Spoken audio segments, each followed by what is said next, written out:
Hi, my name is Newell Davis with Wormiculture, and today we're going to just go over the new compost bin I set up. Now this has a compost that is a mixture of leaves and twigs. It's been composted already in a huge facility, and they sold it in bags, and I started a new bin with it. So we're gonna go, and last time I did not add any food.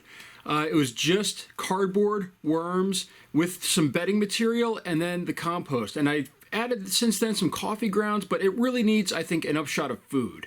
It's very dry, and I'm worried that the worms aren't going to make it if I don't start adding stuff to it fairly rapidly. So we're going to add a large section of watermelon today, and today I thought we'd just kind of go over the bin and I'd show you how I add it. All right, so let's go to the bin here.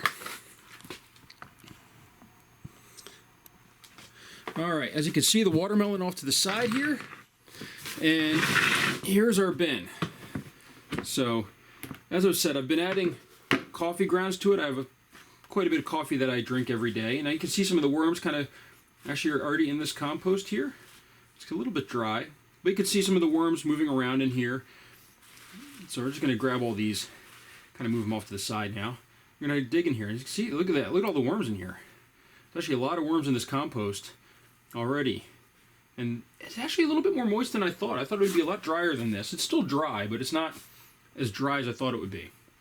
But you can really just see them. There's just a ton of worms in here, a lot of activity. So I added probably a pound of worms too, but a lot of activity. I didn't expect them to move around that much. I actually thought that they might kind of stay in where they were. Actually, let me just show you here. I am getting some moisture off the coffee grounds, if you can't tell. The lid, there's moisture on the lid, which is good. Let's just sort of dig down in here. Not much going on in the cardboard, which isn't surprising. That's sort of there as a buffer for the moisture to kind of soak up into that, so the worms will have another chance to eat it. So what we're going to do here, though, is I'm going to dig out a huge section here. I'm going to get some of this cardboard mixed in here, and we're gonna make sure that this is covered up really well, because I don't really want a whole lot of activity. And then I have this watermelon here, and this watermelon, it's a huge piece. It is frozen solid, but I'm putting it in here and like this, that way it'll take time to kind of thaw out, and face down, and then we're going to cover it right back up with stuff. So now the reason why I have half a watermelon that's uneaten is that that watermelon for some reason tasted absolutely horrible. It was to the point where nobody wanted to eat it in my house. So that's why we had so much left over. I tried juicing it, I tried mixing it with stuff, but nobody really wanted it. So now I'm going to add that stuff back to the top here. It does. I'm surprised how the worms are actually really all through this compost. I really am surprised at how well they're already starting to work at it. In fact, maybe I should add a little bit more as a bedding material in here. Actually, I think I will. I'm going to grab the bag here, and I haven't done anything else other than leave it in here. So we're just going to add some more over to this side here. Just add some more bedding material. And this so far is looking really good. Actually, you know, this time I'm going to leave this. This is a fairly large stick in here. I'm just going to leave it in here, and hopefully I won't poke myself with it too badly with my gloves at some point. But we'll see if it breaks down. I mean, I've had corn husks and stuff break down. They take time, but they do break down in here. So we're going to just try that.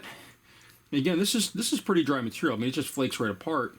But the stuff that's been in here a while is actually starting to get a little bit more moist, which is good. So this is nice dry bedding material that I'm adding to a bin that's going to have a lot of moisture in it, especially with that watermelon.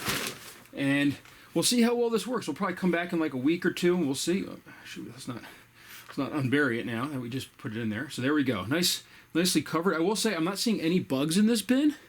I have had fruit fly issues in the past, and I don't see any in here, which is actually a really good sign. I'm wondering if this might be a good bedding material to put on top of a bin. If you have fruit flies, you put something like this on top. It's sort of dry. It's hard for them to crawl in, unlike cardboard and things. I wonder if it'll keep them away. So if I have another bin that starts getting some fruit flies, I might try that out and just put some of this leaf compost on top and see how it works.